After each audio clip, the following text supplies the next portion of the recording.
ancestrales que tenían sobre la vida de Ultratumba.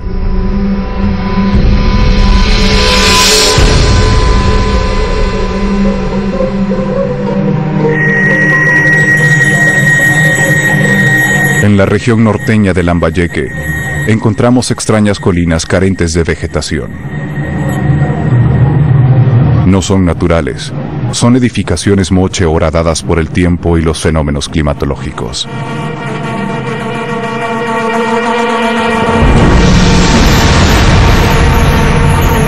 Así era la pirámide de Pampa Grande, una obra titánica, en la que se emplearon más de 122 millones de ladrillos de adobe. A su alrededor se extendía una ciudad que llegó a albergar unos 15.000 habitantes. Posiblemente fue el centro administrativo y político más importante del pueblo moche. Eran grandes constructores. Realizaban edificaciones de adobe prodigiosas para su época.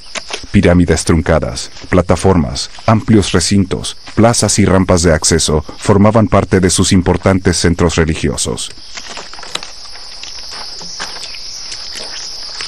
Cada familia o clan contribuía en las obras con un número determinado de adobes. En los ladrillos se puede observar el símbolo o sello familiar que los identificaba.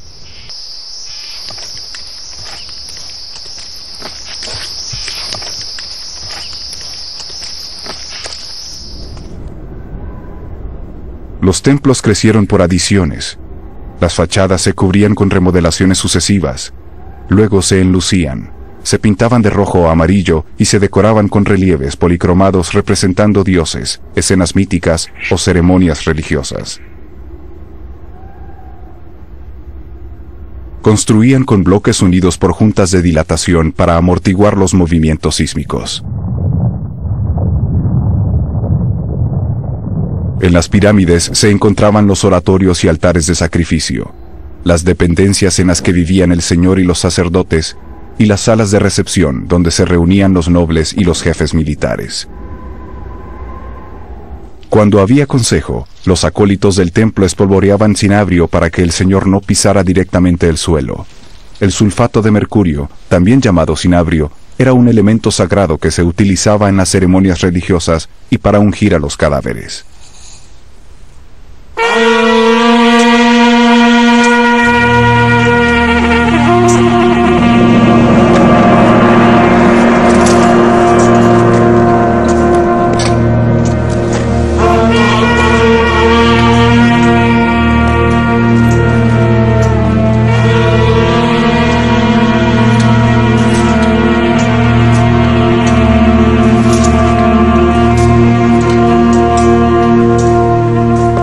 Siempre entraba acompañado por su jefe militar. Los acólitos le ayudaban a sentarse, separando hacia los lados los dos protectores coxales, uno de oro y otro de plata. El señor portaba sus adornos principales: la corona que simbolizaba el misterioso vuelo chamánico, el cetro de poder, una gran nariguera de oro que impedía apreciar la expresión del rostro, y el collar de frutos de maní de oro y plata que aludía al ciclo de la vida. El oro y la plata representaban la eterna dualidad, el sol y la luna, el día y la noche, la vida y la muerte.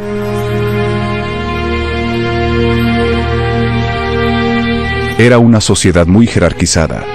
Por debajo del señor se encontraban las autoridades religiosas, a continuación los jefes militares y los nobles. Los artesanos tenían un estatus especial. Las tejedoras eran ampliamente apreciadas. Los mochicas desarrollaron el taller textil para confeccionar ropas, mantos y ornamentos. Tuvieron una intensa producción agrícola de algodón, cuya singular variedad de colores naturales, blanco, marrón, rojizo y morado, aún perduran en el Perú.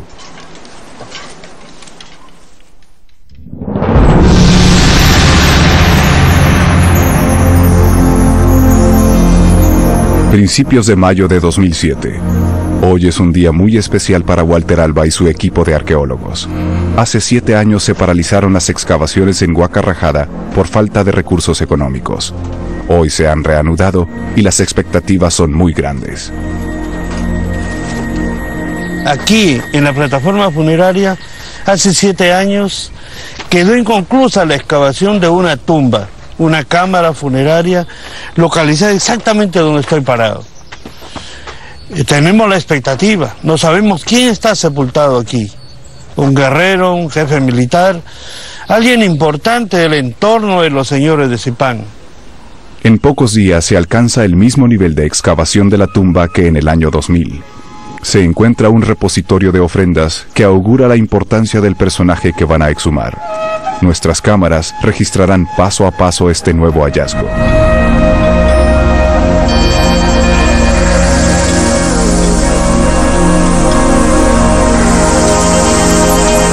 La costa norte del Perú es un desierto donde la vida parece imposible. Sin embargo, ha sido cuna de civilizaciones enigmáticas como la Moche, que hoy sorprende al mundo. Esta región es azotada cada cierto tiempo por el fenómeno del Niño.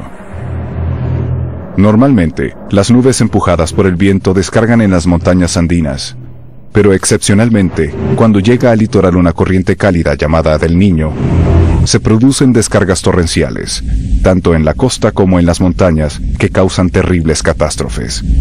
Los ríos llegan al mar cargados de sedimentos que el oleaje, y posteriormente el viento, vuelve a depositar en el desierto formando dunas y arenales que cubren terrenos y construcciones.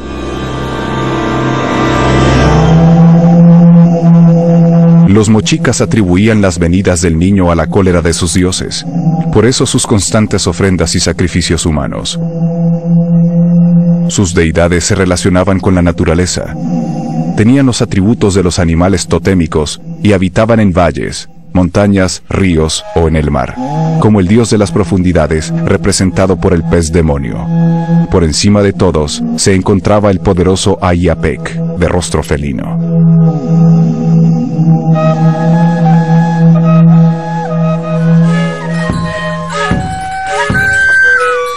A los sacrificados se les degollaba o se les despeñaba en las montañas sagradas. A veces se les destrozaba el cráneo con una maza. Los nobles que iban voluntariamente al sacrificio se cortaban la yugular y morían desangrados.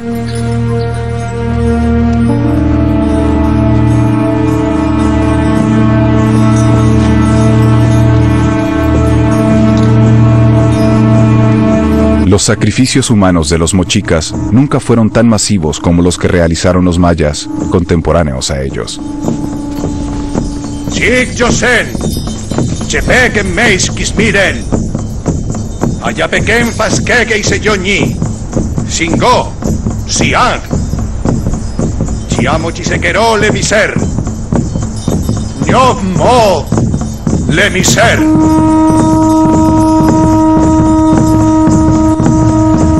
Cuando los oráculos vaticinaban la venida del fenómeno del Niño, se incrementaban las ofrendas humanas, pero normalmente los sacrificios eran limitados y destinados a fecundar la tierra. Siempre era un honor morir sacrificado. En ocasiones, las familias ofrecían a sus hijas vírgenes al gran Ayapaec. Bajo los efectos enajenantes del cactus San Pedro, las doncellas se lanzaban voluntariamente al vacío.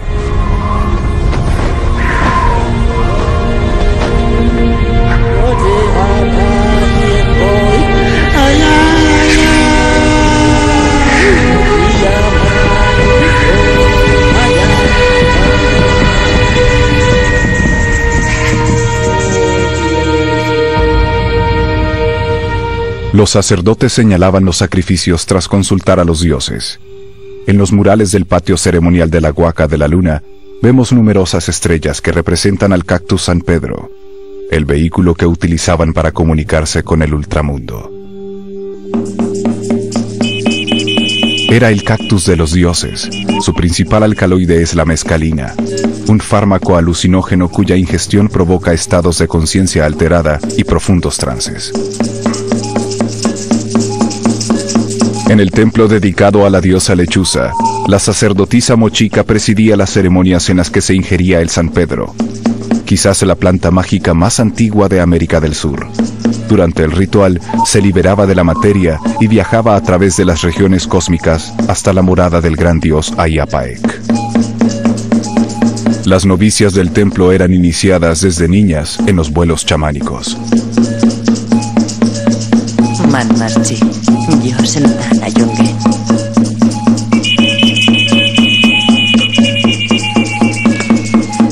Sei charchile chapeque, chicha que dotim. Cierta sensación de vértigo daba paso a un esclarecimiento de los sentidos y una visión exaltada de la realidad. Finalmente, iniciaba el vuelo. Se trasladaban a través del tiempo, la materia y la distancia.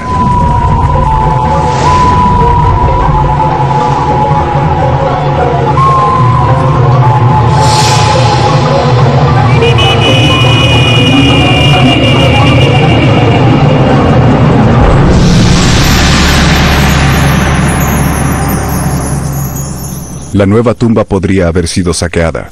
Descubrieron un pozo de huaqueros que baja paralelo a la pared sur. Se trabaja duro para salir de dudas cuanto antes. Milagrosamente, el huaquero se quedó a 20 centímetros de las vigas de algarrobo que sellan la cámara funeraria. La sepultura está intacta.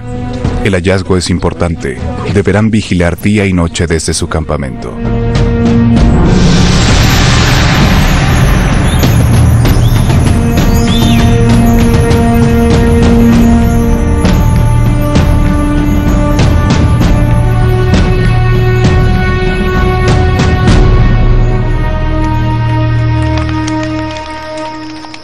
Había un pozo de huaquero ahí en el lado noroeste, ¿no?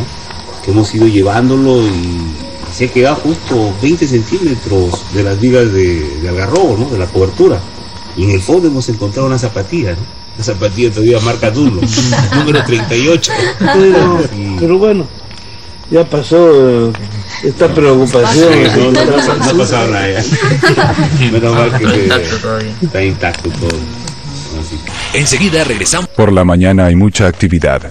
Comienzan las especulaciones sobre quién será el personaje que van a desenterrar. Reina el optimismo. Se recogen muestras para las pruebas de radiocarbono que datarán la tumba. Lucho Chero dirige los trabajos. Por toda la pirámide se realizan trabajos arqueológicos. Nunca se habían llevado a cabo excavaciones tan extensas en Huacarrajada.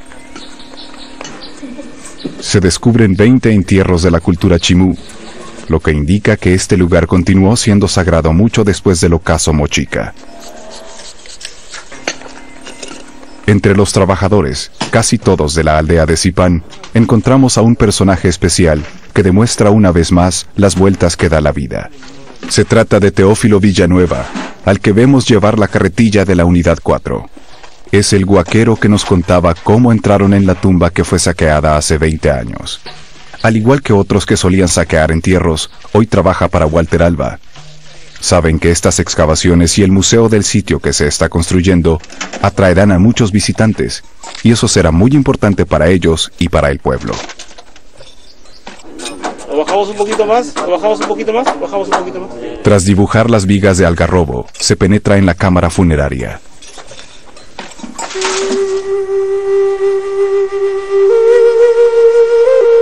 Los bosques secos son como un oasis en el desierto peruano.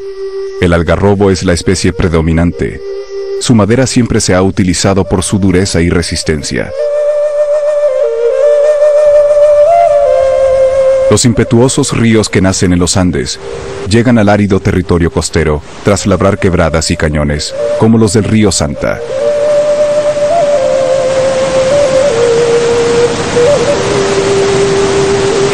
Los mochicas supieron aprovechar estos cauces.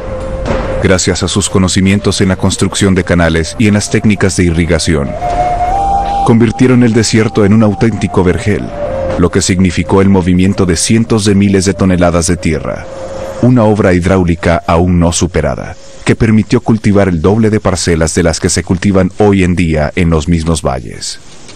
Fertilizaban los campos con el guano recogido en las islas. Su principal cultivo era el maíz. Según algunas investigaciones recientes, un invento genético producto de la experimentación botánica de las antiguas culturas americanas.